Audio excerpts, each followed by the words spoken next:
Doutor Zaperlon, o Oi. senhor estava ocupando, saístes, então vamos agauchar aqui esse termo, sempre na segunda, usando a segunda pessoa.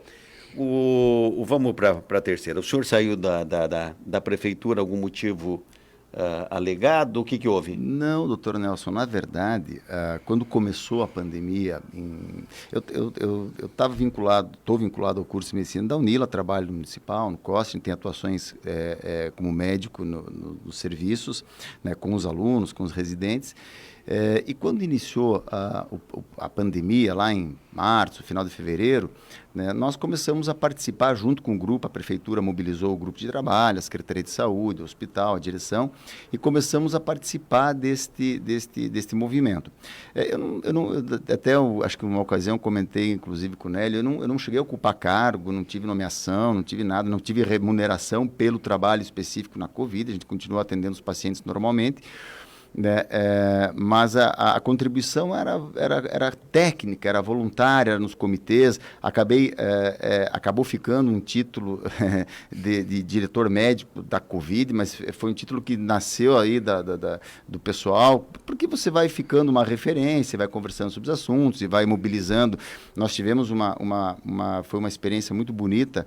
O curso de medicina foi muito parceiro, né, da prefeitura e da cidade e participou muito da atenção à pandemia. Nós fomos um dos poucos cursos de medicina do Brasil que não suspenderam as atividades dos alunos do internato.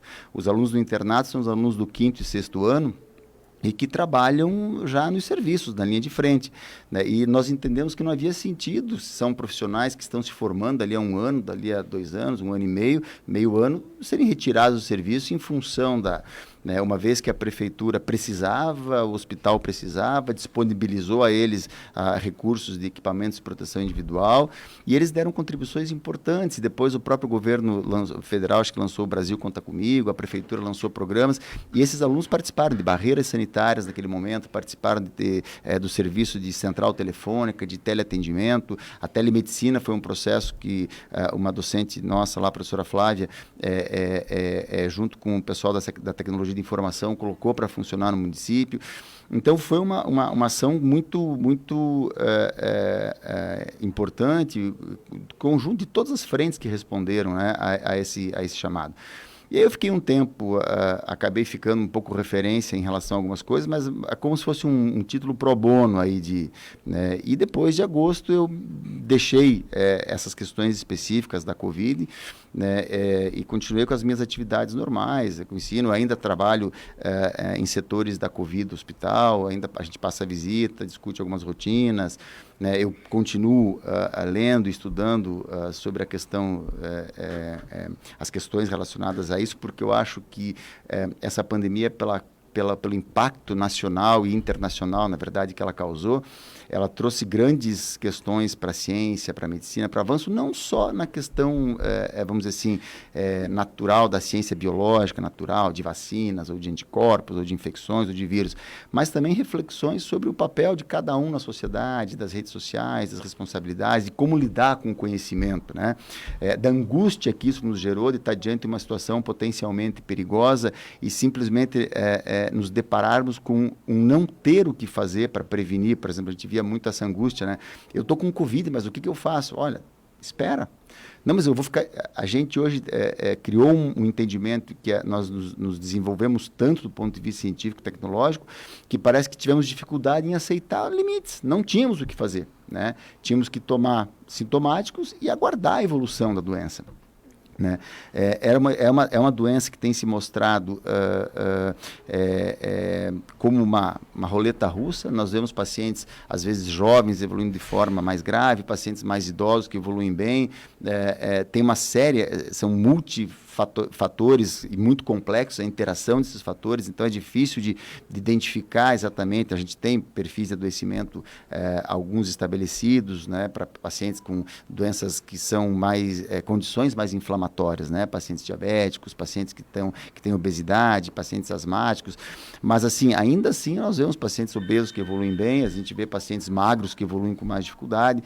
Então, esta dificuldade inicial de compreensão, então ela trouxe um campo de estudo, né, muito grande na educação médica. Nós participamos do Congresso Brasileiro de Educação Médica este ano, no ano passado, que foi virtual. Levamos a experiência, Foz do Iguaçu foi uma experiência fantástica da escola com a comunidade, Então, eu tenho acompanhado, tenho discutido. Doutor Luiz, desculpa interromper. Por favor. Dentro disso que o senhor aí não é só força de expressão, porque possivelmente em algumas oportunidades o senhor teve 24 horas do dia à frente do Covid.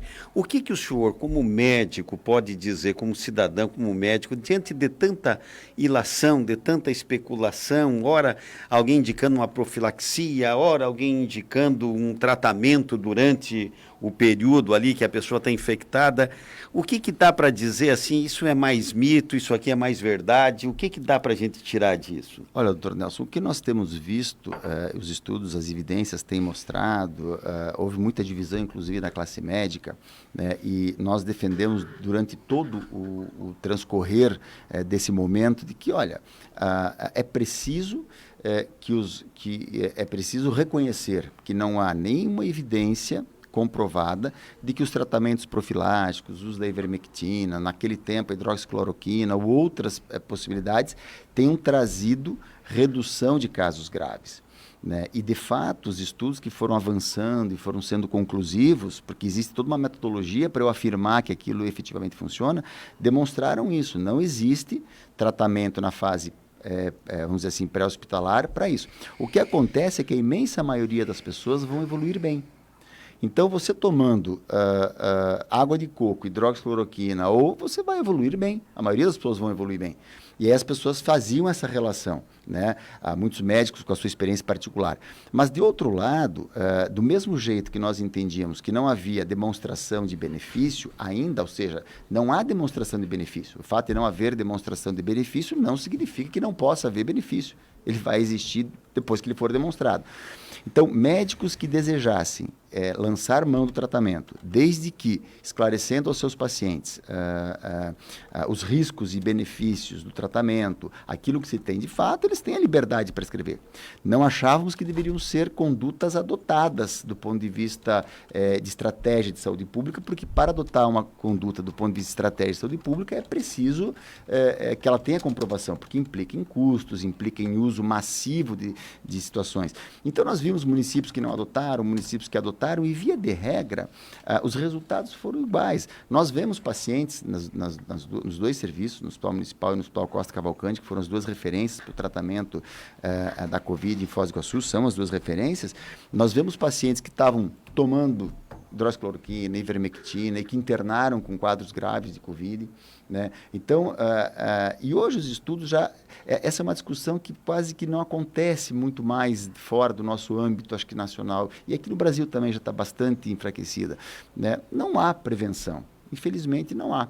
Né? A esperança de prevenção ela vem agora com a vacina, que os estudos têm mostrado resultados promissores, mas do ponto de vista de medicamento. Depois que os pacientes internam, o uso da dexametasona, do corticoide, tem mostrado benefícios, isso tem sido usado. E aí, quando os pacientes internam, doutor Nelson, o que a gente vê é que daí a gente individualiza muito. Então, eu tenho pacientes que têm um componente mais trombótico envolvido, outros que têm um componente mais inflamatório, outros que acabam fazendo infecções. E aí, as condições vão ficando, dentro dos recursos que nós temos, um pouco mais claras. Então, há, por exemplo, remédios antivirais. Ainda estão em fase de estudos, alguns apontam alguns benefícios em diminuir o tempo de hospitalização, mas não em diminuir mortalidade. O uso de medicamentos imunossupressores em determinadas condições, ainda são estudos que estão conclusivos. Né?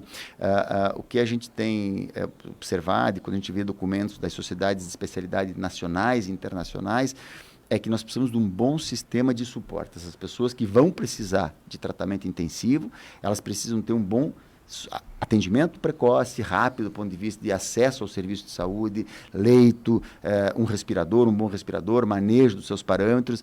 Isso é que tem trazido bons resultados. Porque é uma doença grave. Metade das pessoas que vão para o ventilador, para a respiração mecânica, tendem a ir a óbito. Ô Nélio, você que pergunta. Pois não, o Dr. Sérgio Pelon fazer aqui uma rápida retrospectiva, e o ouvinte sabe bem disso, mas lá em março foi o grande susto, aí a decisão foi fecha tudo, fica todo mundo em casa, tranca tudo, e a opção foi vamos estruturar o sistema de saúde, vamos estruturar o hospital, vamos fazer um atendimento centralizado nesse momento, concentrado num lugar. E a minha percepção é que não era uma questão, ou não é ainda hoje, uma questão de que vamos ter ou não casos. Era uma questão de evitar óbitos, evitar mortes. Nesse sentido, eu tenho me deparado com a pergunta do aumento do número de óbitos em Foz do Iguaçu. Não estou me referindo ao número de casos. O número de casos vem por causa das festas clandestinas, veio por causa das eleições, veio por abertura da ponte, veio por mau comportamento e assim por diante. Mas o número de óbitos, comparado com o número de habitantes, comparado com qualquer situação, cresceu muito. Por exemplo, no mês de dezembro, em relação a novembro, nós tivemos só 6% a mais de casos. Dezembro, 6% a mais do que novembro, mas tivemos 71% a mais de óbitos. Nós tivemos, em relação a novembro, comparado com outubro, 93% a mais de casos e só subiu 9% de óbitos. Então, alguma coisa está atravessada, tem alguma coisa que não está legal. Nesse sentido, o que é que, com toda a sua experiência e vivência dentro do quadro, o que é que acontece aqui em Foz do Iguaçu para termos um número de óbitos expressivo? Olha, Nélio, é fato, né, o coeficiente de mortalidade por Covid em Foz do Iguaçu, ele tem estado mais alto do que a média do Paraná, do que a média da nossa nona regional ou a média de Cascavel, para falar em localidades que estão mais ou menos no mesmo padrão sociodemográfico. Então, por exemplo, você poderia dizer assim, olha, se eu tenho uma cidade com muitas pessoas de idade, né, a tendência é que a Covid tenha um coeficiente de mortalidade maior do que numa cidade de jovens. Então, na Europa, lá na Itália, países que são mais envelhecidos. Mas Foz do Iguaçu tem em torno, acho que de 7%, 8%, não lembro esse dado atualizado, da sua população acima de 60 anos. Quando a média do Paraná é mais ou menos 13%. Nossa população é jovem. É mais jovem. Então, ela deveria ter, em tese, por exemplo, por aí um impacto menor. O coeficiente de mortalidade, ele é interessante porque, e ele é acumulativo, ele vai crescendo, porque o número de óbitos é acumulativo e ele divide isso pela população. Então, a população é fixa, ela não cresce, a tendência é que ele cresça. Mas ele nos ajuda a comparar com outras localidades e entender um pouco o que está acontecendo. O número de casos, ele tem uma variante interessante, que é testes. Quem testar mais, vai ter mais casos. Então, se nós testamos mais do que outras cidades, e nisso Foz teve uma iniciativa muito, muito importante, é natural que nós vamos ter um número maior de casos. No entanto, o coeficiente de mortalidade permite a comparação porque o Brasil praticamente não tem problema com a subnotificação dos casos graves. Todos os casos que entram em hospitais, que precisam de recurso de internação e que são os casos que eventualmente vão evoluir a óbito, eles acabam sendo testados. Então, quando nós comparamos os coeficientes de mortalidade, nós podemos dizer que eles independem do teste. Pode ser que nós façamos mais testes que no outro município, mas isso não vai afetar o nosso coeficiente de mortalidade. O que vai afetar o nosso coeficiente de mortalidade é efetivamente... Afetaria se você estivesse tendo óbitos sem diagnóstico. Mas acho que no Brasil, sobretudo na região sul, no sudeste, nós estamos tendo o diagnóstico desses óbitos. Então, se nós estamos com um coeficiente, uma taxa de mortalidade por 100 mil habitantes superior, nós precisamos entender o que está acontecendo. Características sociodemográficas. Nossa população é de pessoas de mais idade? Nossa população é de pessoas mais adoentadas? Não, sociodemograficamente, eu acho que nós temos o mesmo perfil que Cascavel, que o Paraná, talvez até uma população um pouco mais jovem. Nós teríamos uma cepa circulante diferente de vírus aqui? Acredito que não também, né? Acho que sim, nós temos olhado, temos discutido a possibilidade de fazer sequenciamento dos casos aqui em Foz do Iguaçu, porque nós estamos olhando, por exemplo, que nesse segundo pico, as cargas virais, quando a gente diagnostica pelo RT-PCR a pessoa com Covid, nós quantificamos qual é a carga viral dessa infecção. Nós temos observado ainda num olho clínico, vamos fazer todo o levantamento de dados e as correlações estatísticas, para ver se esta média é significativamente maior que a média passada. Então, nós estaremos tendo pessoas infectadas com cargas virais mais altas, o que seria compatível com vírus de maior infectividade. Mas, de qualquer modo, a gente tem visto que isso é um movimento nacional. Então, nos parece que as nossas cepas não diferem também. Então, poderia uma cepa mais letal estar aumentando a nossa coeficiente de mortalidade. Se nós estamos com uma população demograficamente de mesmas características e com uma população que tem o mesmo tipo de vírus circulante, nós teremos um terceiro elemento a pensar, né, do que poderia estar causando essa diferença na nossa mortalidade. E aí poderíamos pensar nas questões assistenciais. Eu acho que o comportamento da nossa população também não diferiu muito do comportamento Brasil afora. Até ao contrário, eu vi um post esses dias na internet, a minha mulher, ela estudou 8 anos em Manaus, ela fez o doutorado todo lá no Instituto Nacional de Pesquisas Amazônicas, e ela conhece muita gente, tem visto muita gente falecer, amigos, pesquisadores, é uma coisa muito triste. Mas teve um post de uma colega professora lá, chamando a atenção para isso, né? O pessoal não se cuidou, foi em festa, foi em aglomeração, em flutuantes. Então, assim, eu acho que a nossa população está dentro da média, até uma média mais tranquila em relação a isso. Então, o que eu acho que nós temos que analisar, né? Como é que está a organização da nossa assistência? Quando inicialmente a doença começou, se você lembrar, de 13 de março a 17 de abril, não lembro as datas, mas nós ficamos um mês com a cidade em lockdown, fechada. Comércio, era só mercado, farmácia, as pessoas não circulavam, todo mundo com medo, né? Todo mundo preocupado com isso.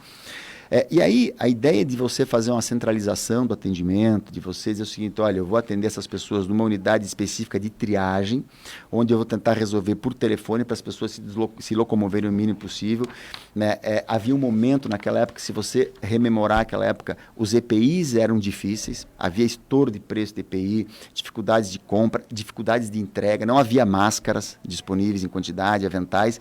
Então, todo aquele momento inicial, ele dizia o seguinte, nós precisamos otimizar os recursos, centralizar, evitar a circulação e segurar o número de casos. A pandemia tem um comportamento dinâmico, né? As pessoas foram cansando do isolamento, os casos caíram, a percepção de medo diminuiu, né? A percepção de medo das pessoas diminuiu. Então, todos esses elementos e as mudanças, elas promoveram o quê? Um relaxamento, o comércio voltou, a cidade voltou ao normal, a ponte abriu, as coisas, enfim, elas tiveram um retorno a uma normalidade um pouco mais próxima daquilo que a gente tinha antes da pandemia. E aí a gente precisa rever as estratégias. Talvez, no momento em que eu não tinha circulação, eu centralizar fosse uma estratégia. Hoje eu estou com bares, restaurantes, tinha até boates tempo atrás abertas, quer dizer, eu tinha uma circulação, transporte coletivo, ou seja, havia circulação de pessoas e de vírus. Talvez a estratégia mais precisa agora fosse ampliar o acesso das pessoas a esses pontos de atendimento. Por quê?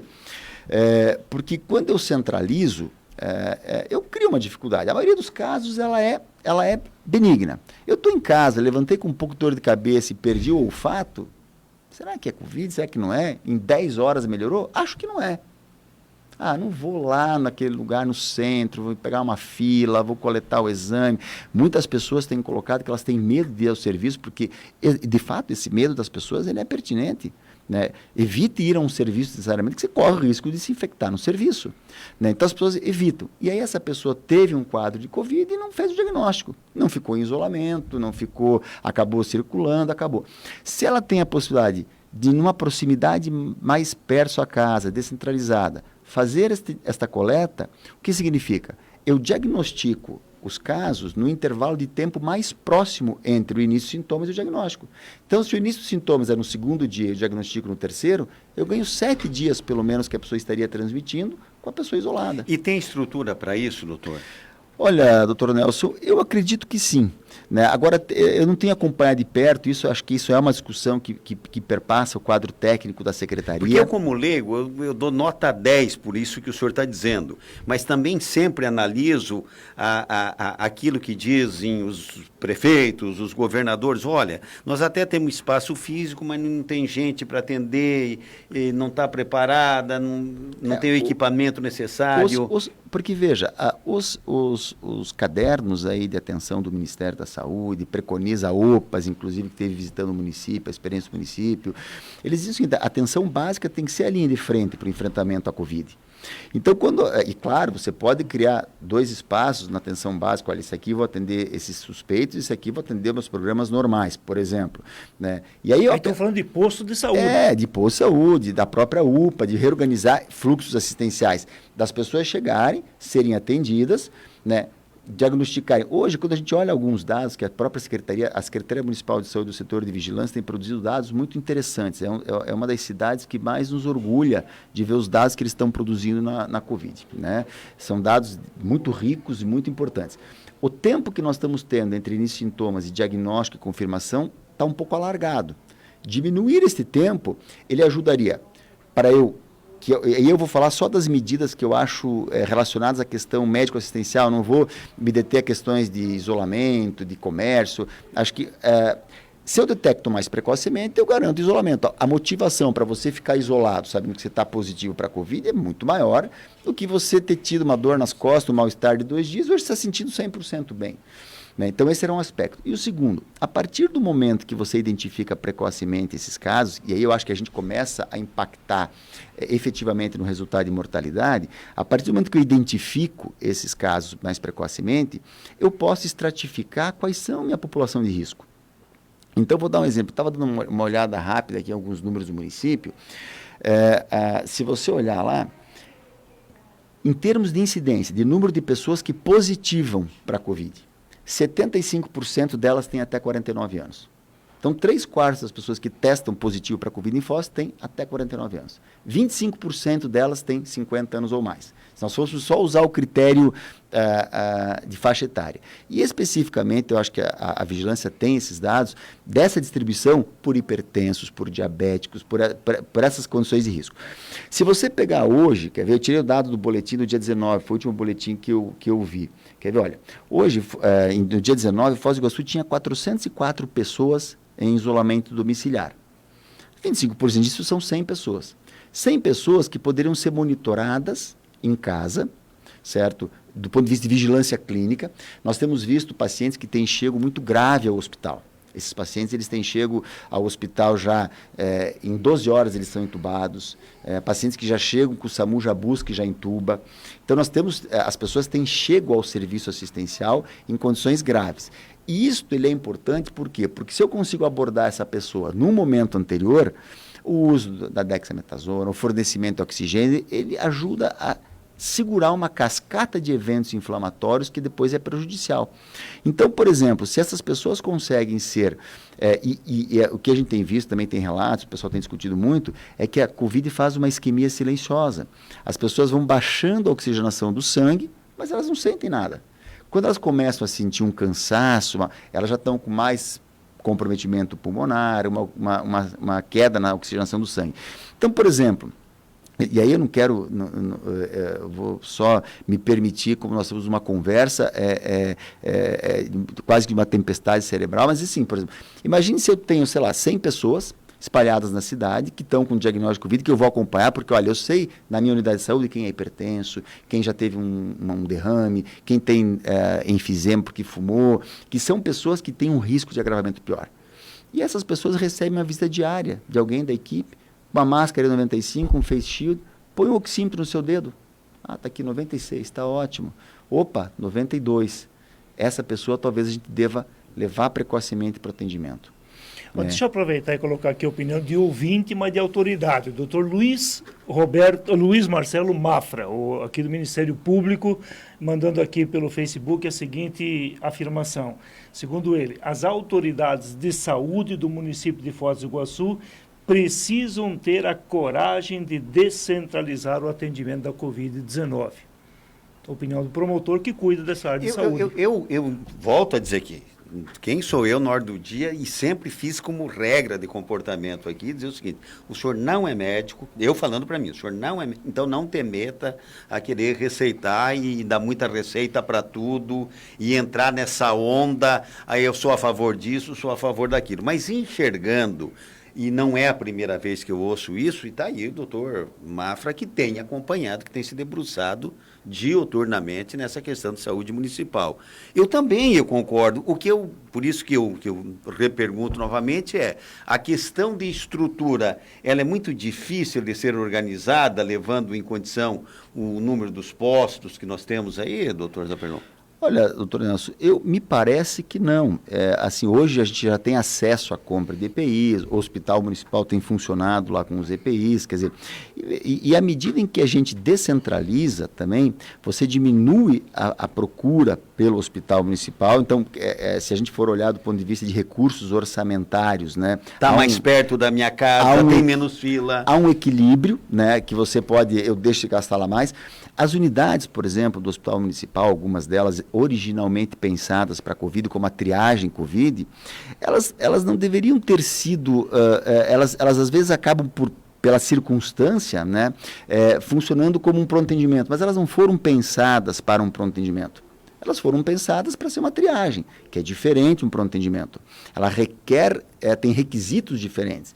Então, talvez esses ajustes, né, no fluxo de atendimento, talvez esses ajustes nos fluxos internos das áreas que atendem Covid, mas possam caminhar no sentido de a gente retomar um resultado. Porque, veja, detectar precocemente para que eu minimize chance de contágio é uma estratégia importante.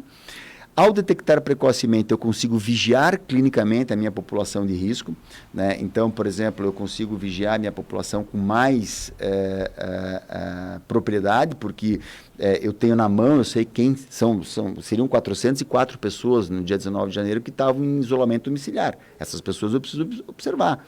Então, eu estou vigiando as unidades, tem os agentes comunitários que podem... porque a gente tem que lembrar que a Covid... é uma doença como é a tuberculose, é uma doença como é a meningite, mas como qualquer outra. É infecto contagiosa, né, tem uma gravidade, enfim, a gente... né, então, assim, eu consigo detectar precocemente, consigo fazer com que essas pessoas acessem mais rapidamente o serviço de saúde, e aí organizando internamente o serviço de saúde para que eles consigam dar uma vazão melhor, porque também às vezes eu ponho no serviço terciário pacientes mais graves, com pacientes de gravidade intermediária, com pacientes que não estão graves. Quer dizer, quando chegou num hospital, todo paciente ele é olhado primeiramente como grave. Eu tenho que atendê-lo pensando que ele possa ser grave. Então eu gasto tempo, gasto recurso, gasto exame, gasto recurso de saúde para um paciente que talvez eu não precisasse.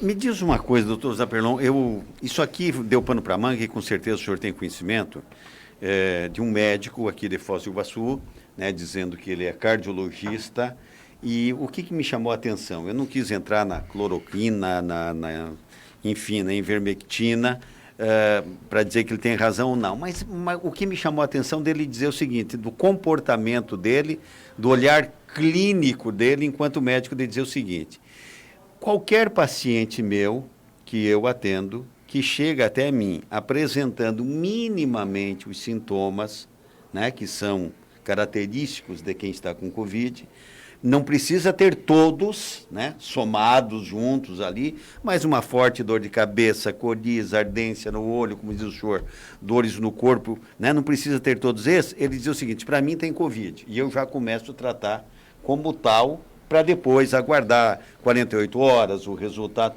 Isso é possível? Procede? O senhor, como médico, entende que poderia ser feito isso? Olha, doutor Nelson, como é que a gente valida uma medicação? Eu tenho um remédio para uma condição A. Como é que eu digo se ele funciona para a condição A? Eu conduzo um estudo duplo cego, randomizado, eu aleatorizo os pacientes e eu dou para os pacientes de um grupo o remédio e para os pacientes do outro grupo o placebo.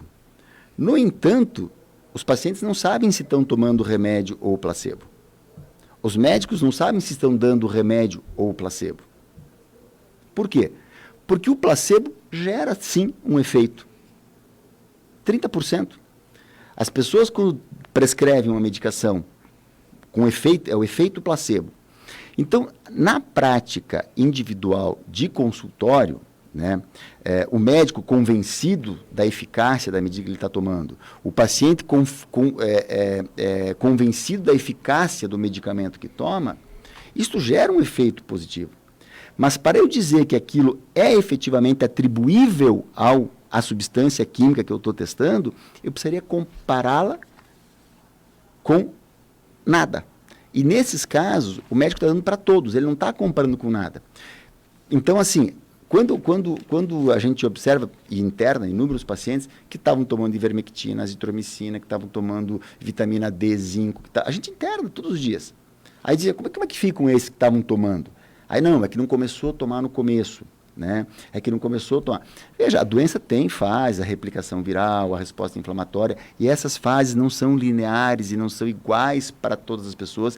Por isso que os estudos, eles depois de fazer essa seleção entre quem toma o remédio, quem toma o placebo, que ninguém sabe quem está tomando o quê, aí tem que fazer a validação estatística. Eu tenho que dizer se efetivamente, do ponto de vista estatístico, aquele efeito foi causado pelo remédio ou pode ter sido obra do acaso, que ele também pode ter sido obra do acaso. Aí eu digo. Agora, eu entendo que diante da gravidade, diante da insegurança, eu tive Covid em agosto, doutor Nelson, e eu lhe digo que eu não tive nenhum sintoma respiratório, graças a Deus não precisei internar, fiz 6 dias de febre, mas o que me fustigou da Covid foi o medo.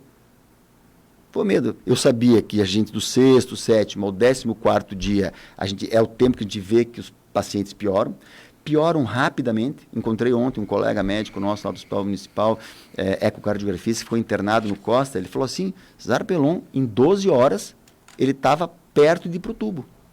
Então, isso nos... E aí a gente pensa, né, você no desespero, se alguém disser para você, olha, que botar o pé na salmoura vai ajudar, você põe o pé na salmoura. Sobretudo, se colocar o pé na salmoura não te fizer mal, por que eu não vou tentar? Então, a gente compreende esse momento angustiante que a sociedade viveu, que os médicos viveram. O que eu mais respondi de telefone quando eu estava doente foi, você está usando a cloroquina? Os colegas me mandavam mensagem. Eu falei, eu não usei. Eu usei apenas o sintomático. Então, mas assim, eu, como lhe disse, defendi essa posição, eu defendo a autonomia do médico em decidir para cada caso do seu paciente. Cada caso o médico pode decidir com o seu paciente o que ele acha melhor, inclusive usar o efeito placebo, né? Mas o que os estudos têm mostrado até agora é pouca conclusão em relação... Assim, já há estudos mais robustos, assim, olha, não mostrou melhora, infelizmente. Nós aqui, observando o Dr. Cesar Pelon, estamos certos que hoje nós temos, estatisticamente, mais óbitos em Foz do Iguaçu do que há 3, 4 meses? A impressão que me dá, sim, doutor Nelson, é como eu lhe disse, o coeficiente de mortalidade ele é cumulativo, né? A população ela é estável e os óbitos aumentam, ele vai aumentando. Mas quando a gente poderia comparar, um elemento que poderia nos ajudar a comparar isso é a evolução dessas taxas de mortalidade de outras localidades. Por exemplo, nós já estivemos atrás de Cascavel, né? Cascavel é uma cidade que tem serviços médicos bons, bem consolidados, muitos anos, isso deve estar fazendo também alguma diferença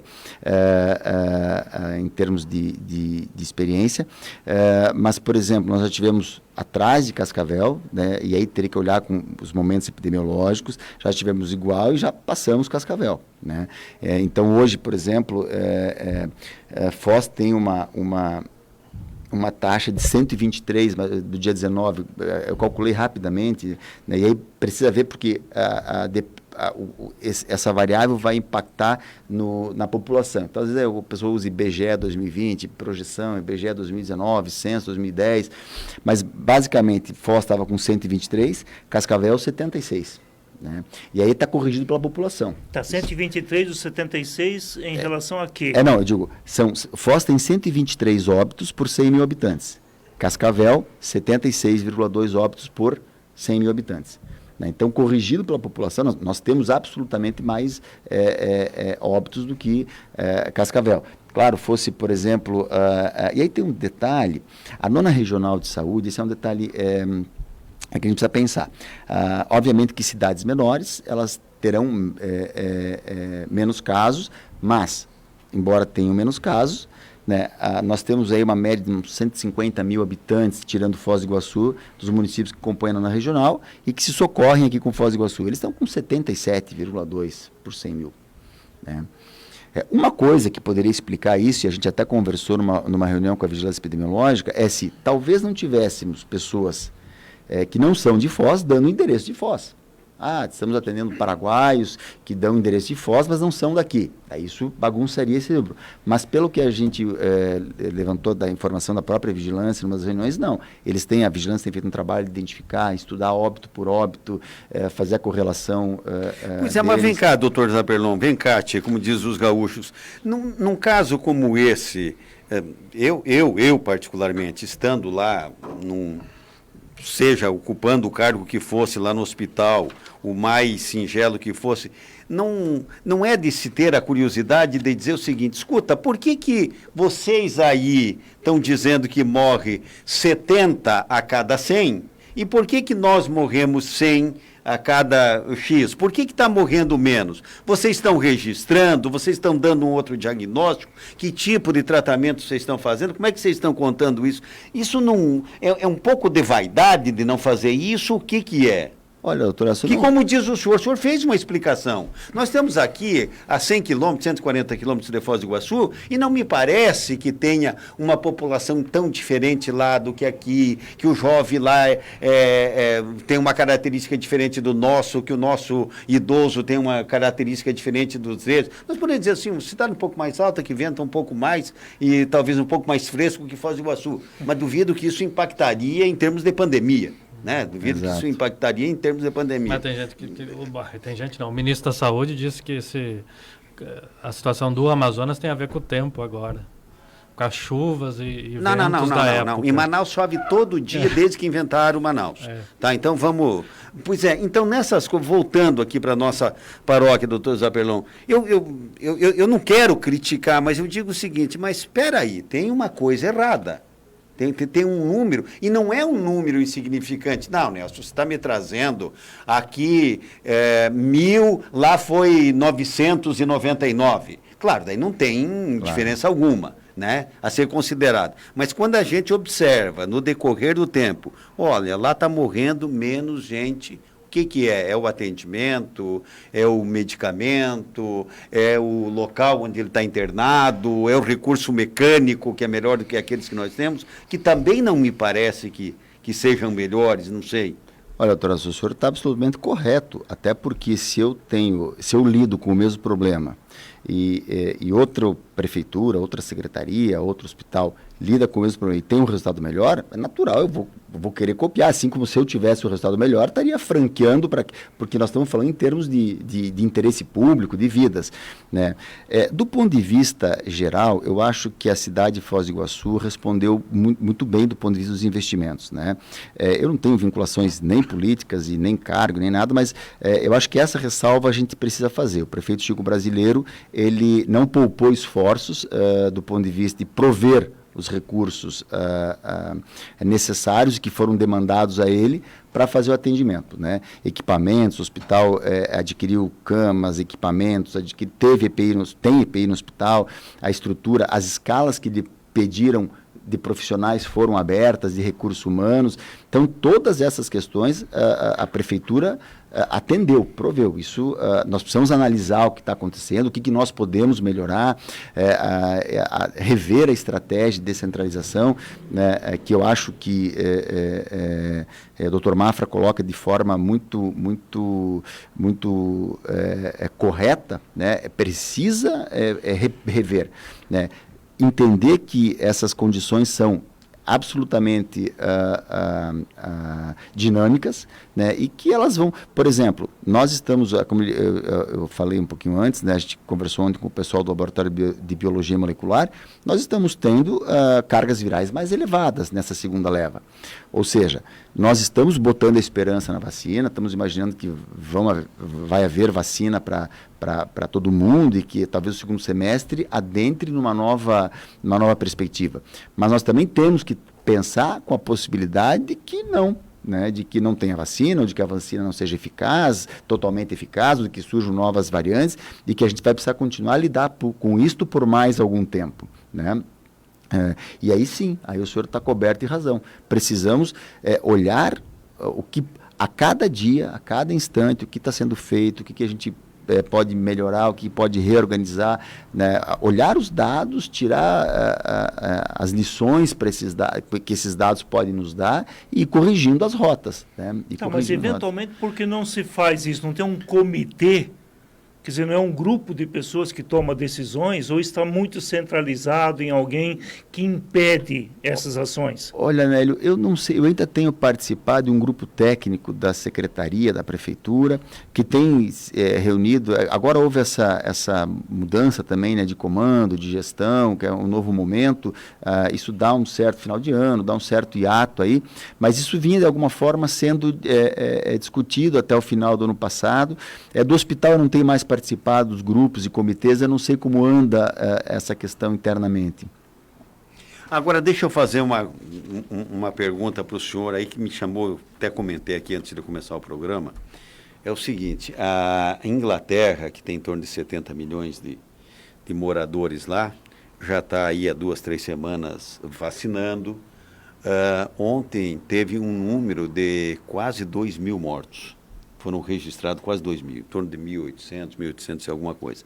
E a Alemanha, vizinha ali da Inglaterra também, 1.500, em torno de 1.500 mortos. Doutor Zaperlon, como médico, tem essa segunda onda, tem essa segunda cepa que é mais contagiosa, que é mais forte? Como é que é isso? Tem. O que a gente tem visto em publicações, e a mídia tem publicado, é que sim, tem se identificado cepas mutantes, né, que elas têm, inclusive, a modificação que elas têm sofrido na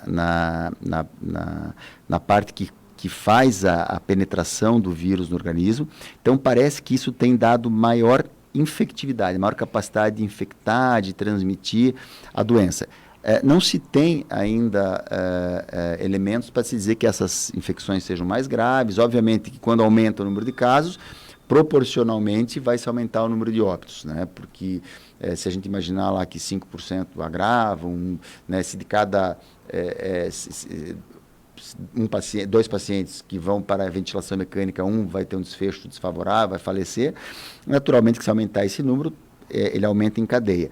E aí, ao terminar esse ciclo, o pessoal deverá fazer as análises para dizer o seguinte: olha, na segunda onda, que tinham, por exemplo, na Inglaterra, que tinha o vírus, essa nova cepa já ocupando praticamente a maioria dos casos circulando, isso pode se atribuir a uma gravidade maior, mas ainda não há nada conclusivo. Nós, em Foz do Iguaçu, poderíamos fazer, por exemplo, esses estudos, porque nós temos uma realidade de fronteira muito e de destino turístico muito interessante, né? O Paraguai, a ligação entre a gente, nós temos a questão das nossas etnias. Então, hoje menos, você tem ligação com o Oriente Médio, com China, com o Oriente Médio, muitos turistas, nós vira e mexe temos americanos internados no hospital municipal, deve ter no COS também. Então isso denota que a nossa região tem pode ter uma circulação de variantes interessantes também, né? Mais variantes. Agora, ainda não sabemos, né? Se é só resultado do aumento de casos e proporcionalmente aumento óbvio, se a variante está sendo mais... Mas as atuais vacinas, elas combatem essa nova cepa também?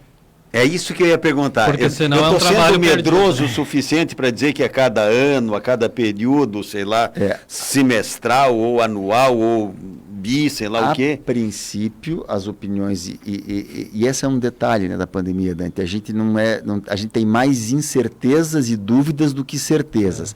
Né? E aí todos os que trabalharem com muita certeza para qualquer lado tem uma chance maior de errar.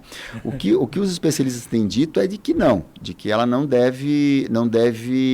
deve responder a essas mudanças que estão acontecendo a princípio.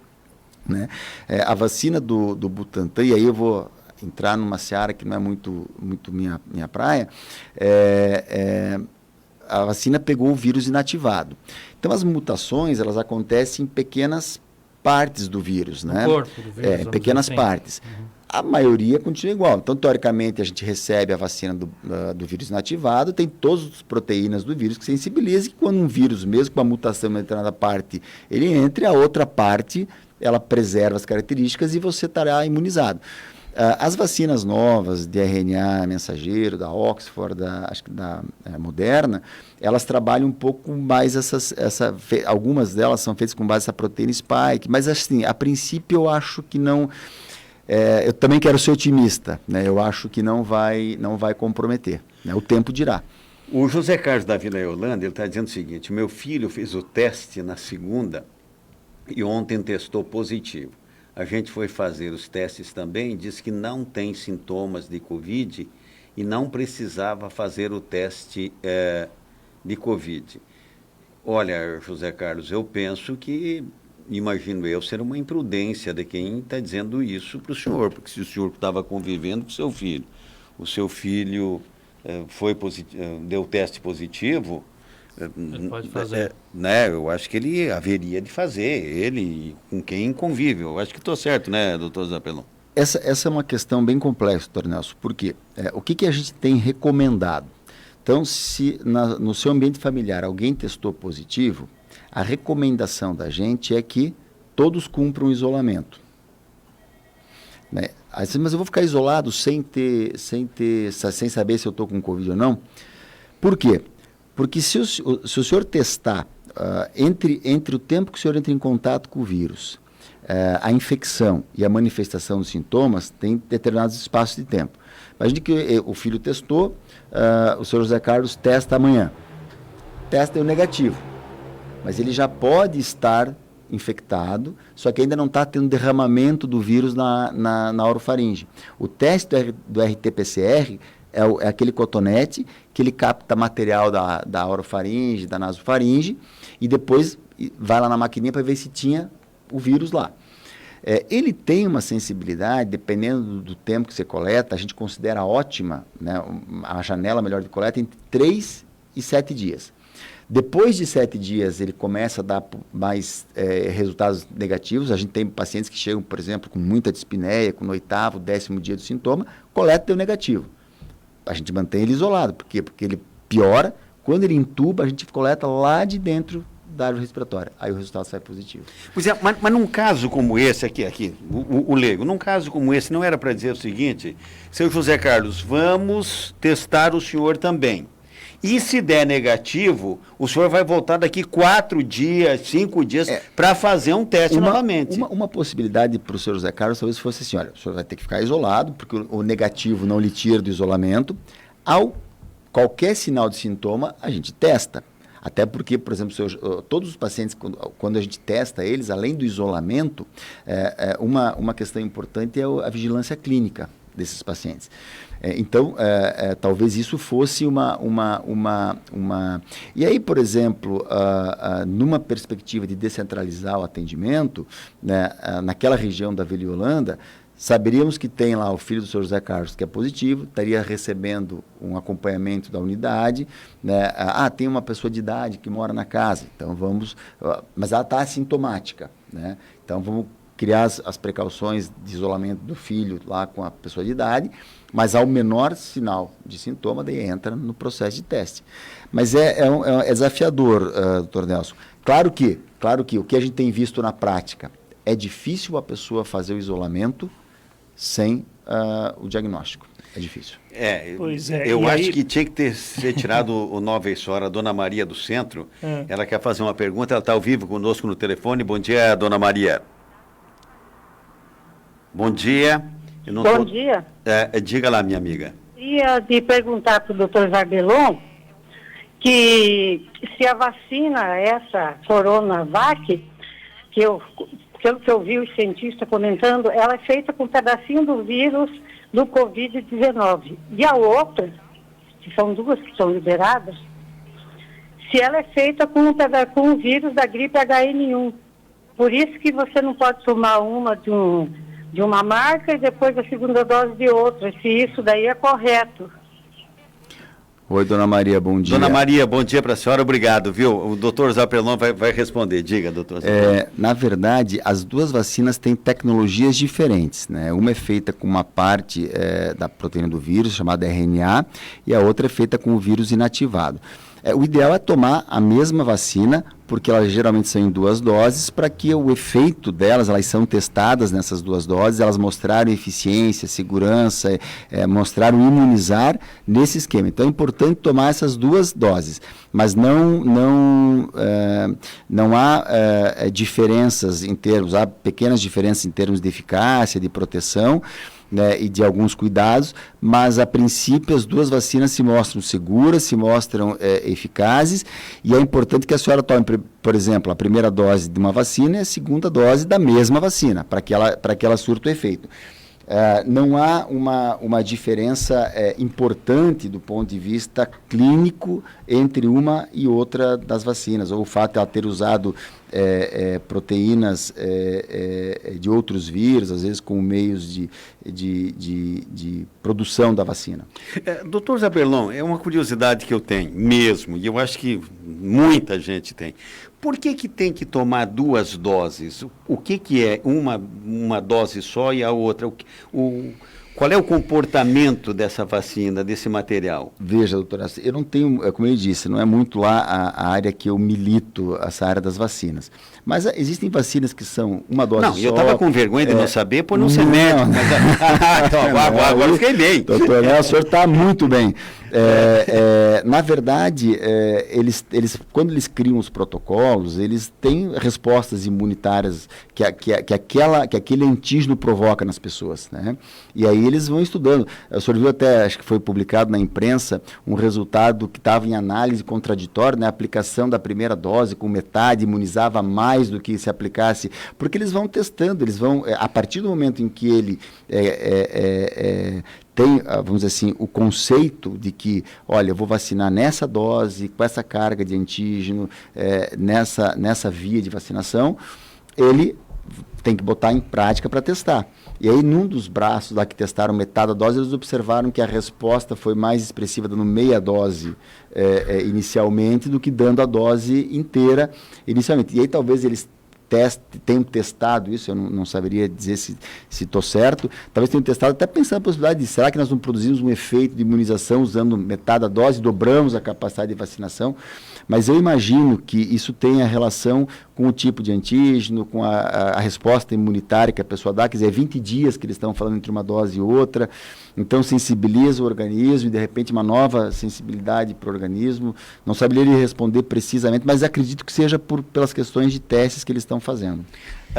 Nélio, pois não, nós temos que ir para o arremate do programa. E eu tenho 3 coisas, uma não é pergunta para o doutor Zapelon, é só uma observação. Ele disse que a recomendação, e eu entendo que a recomendação médica é que se alguém no ambiente familiar está positivo com a Covid, os demais membros daquela casa deveriam cumprir isolamento.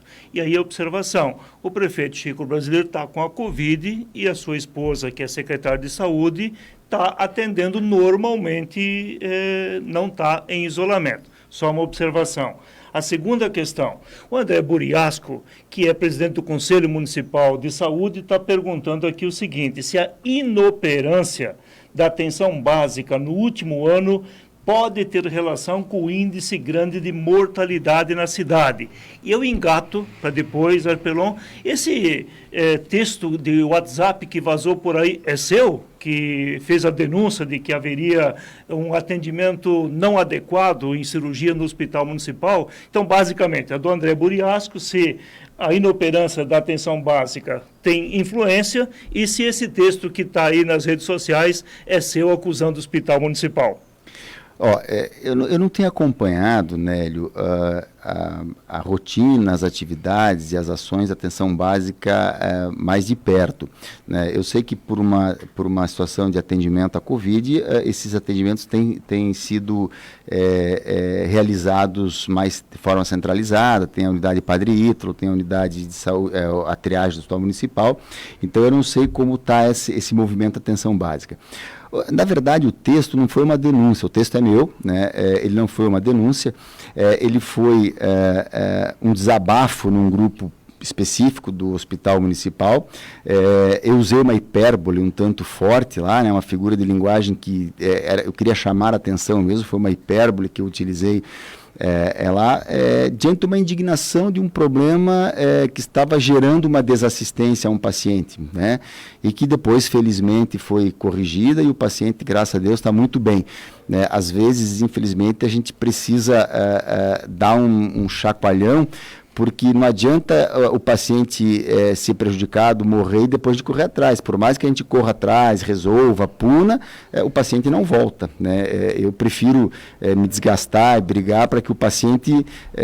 então, o paciente em questão está bem, mas não foi uma denúncia, não foi... Houve uma hipérbole, o uso de uma figura de linguagem mais para dar ênfase mesmo, num grupo privado e que indevidamente vazaram.